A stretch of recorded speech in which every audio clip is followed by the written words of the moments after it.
It's summertime at St. Paul, and if it weren't so hot, I would be outside making a video where we worship this summer. It's been great to have worship out there, to have the energy, to have so many visitors who love that service, and even, as I'll share later, some bubbles out there. But for this month's update, I want to focus on the value we have at St. Paul of service. And this goes to the heart of so many gospel readings, including the one we had on Sunday, where Jesus talked about a mustard seed. It starts small, but then it grows big, and in its branches it houses the wild birds of the air. The mustard seed doesn't live for itself, but it lives ultimately that its grain, its fruit may be shared beyond itself. And this is what we're called to as Christians, to live a life that's not simply about ourselves, but follow Christ, who gave up everything for us and for the sake of the world. And as Christians, we're called not simply to love our family or our friends, but even the stranger, the neighbor, and ultimately even the enemy. And at St. Paul, we've had a long tradition of serving other people, way before I was pastor here. I mean, this is just something deep in our bones here at St. Paul. It's in our budget, it's in our building, the way we sort of position ourselves relative to the community. And that's going to continue.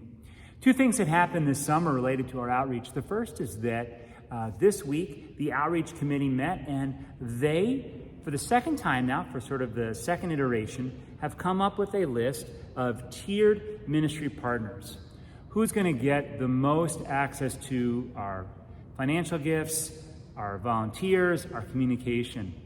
And we wanted to move this away from sort of the 10:44, right before worship began. Somebody asked the pastor if we can do something kind of methodology for determining priorities, but really empower a group of committed people in the church to say, who are the main people we want to partner with for ministry? Last year was kind of like our beta version of that, and this year we feel really ready to roll, and council will approve that list later this summer, and then it will be shared with the congregation so we all can know, hey, these are the people that we're really trying to build up and to partner with. Also, we have hired somebody to be a new outreach coordinator. This is a new position combining some elements of some other positions. And it's going to include work with the outreach committee and these wonderful projects we do and these ongoing ministries, as well as the sacred ground, somebody who can really kind of pull together the way in which we present ourselves to the broader community. And the person we have hired is a woman named Suzanne Black. She's been a part of Lutheran Church for a long time, and she has started attending St. Paul maybe last fall. In fact, I baptized her youngest son, who's now in confirmation.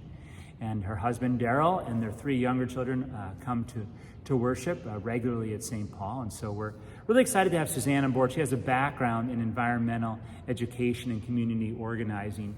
And our hope is that the sacred grounds can really become a third space.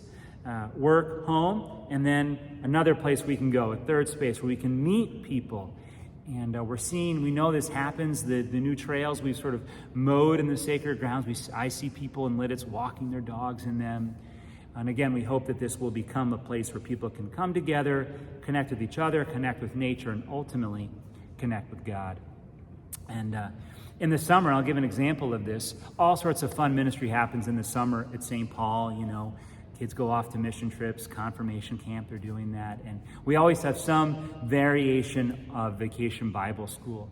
And this summer we're doing Vacation Bible Fun, and we're doing that right after church on Sundays. And it's been great to see the families outside, playing with each other, doing some crafts that are biblically themed, playing some games and so forth. And I did a little bit of Facebook stalking of some people that had been visiting our church afterwards, and what I noticed was that on their Facebook pages, at least two of them had pictures of them playing with their kids at St. Paul, showing that they already felt comfortable here. They already felt welcome, that this was a place where they could entrust this community and this space to help them raise their kids in faith. So I thank you for your generosity that allows us to, sometimes it feels like we're the mustard seed, but allows us to be a great big tree, a shrub that can house the needy and the hurting in this community, and welcome ourselves to new people who are seeking a church home.